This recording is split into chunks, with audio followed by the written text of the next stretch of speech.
Bong wilahing. Lho malah janturan.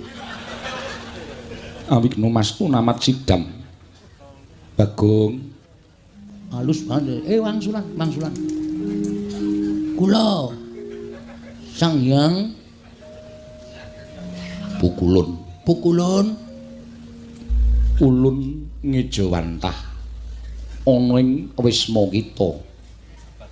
Piye iki? Ulun ki sapa, Mbak? Ulun ki aku. Antil modar we. Jare Semar ganti Ulun, engko ganti Ki Ageng. Ora positif. Wah, suwe iki le ngedongke Bagong suwe. Ene tak andani ene. Basa Dewa, heeh.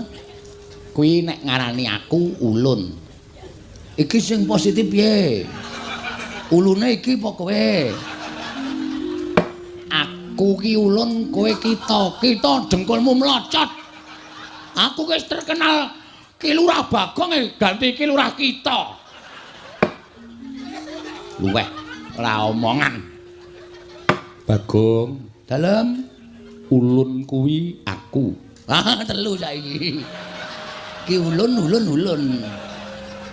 Kita kuwi kowe. Ora masalah, aku kita dhewe ora masalah kok. Dibut telu ya ora masalah. Pak, kowe wae sing ngendika, Pak, nek Bagong ora rampung-rampung. Basa Mir. Karo dewa kok ora basa. Iki adine Semar, Gong. Ayo aku mau nyeluk Om kok ora diwangsuli. Kowe aja nyeluk Om. Kuwi iki guru adiku, Kang Semar. Niring Sambikala. Kula ngaturaken bekti Kakang. Ya tak tampa. Bekti kula Pukulun. Dari Bathara Guru kok Pukulun. Bathara Pukulun apa Bathara Guru? Ya nala gareng ulun tampa. Pangestu ulun kebat kita tampani. Wah, kitane tambah siji.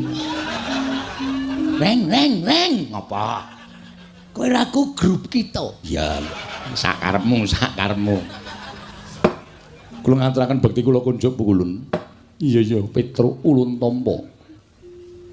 Pangestu ulun tampanana kebat kita tampani. Telu saiki. Kitane tambah siji.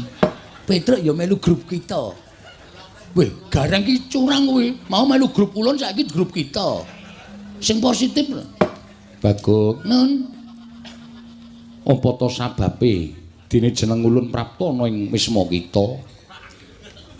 Niki malah angel lek kula jawab. Wong sampean sing rawuh kok sampean paring pangandikan apa to sababe?